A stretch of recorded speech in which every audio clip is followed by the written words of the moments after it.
খুশির বাতি। মা বাদ দাও তো, কেসাল ভালো লাগে না, তুমি শুধু দোয়া করো। খুশি খবর আছে, খুশি খবর আছে। তুমি তাকে নিয়ে তুমি আও।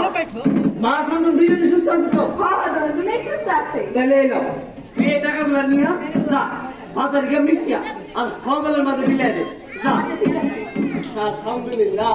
কি মা সন্তান দুজনেই সুস্থ আছে? ও মা, হ্যাঁ দুইজনেই সুস্থ আছে। যাক, আলহামদুলিল্লাহ।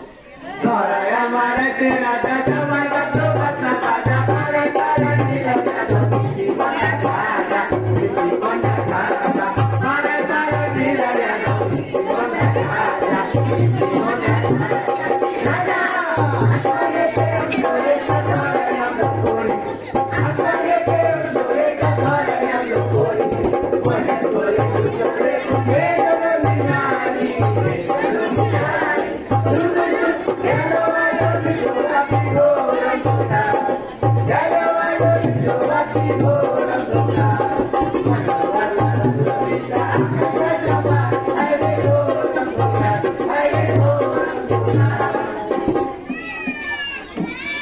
মা তুমি মন খারাপ করে না, সবই তো উপরে কথা, সেটা তুমি হাসি মুখে মাইনে নাও। আর তাছাড়া কোনো মায়ের তুমি আমি বানাই না। কত আশা করছিলাম যে না দিয়ে হইল না। লালন পালন করো আর অন্যের হাতে তুইলা দে, তোর জীবন তো পুরাই রাস্তায় রুমুল। মা তুমি আমার মা না, তুমি হইলে আমার জীবনের সবচেয়ে দামি সম্পদ। শোনো, একজন নারী কিন্তু 10 মাস 10 দিন ধরে পেটে সন্তান ধারণ করতে পারে, পুরুষ কিন্তু পারে না। এর লিগে নারীও সমাজে সমান প্রয়োজন।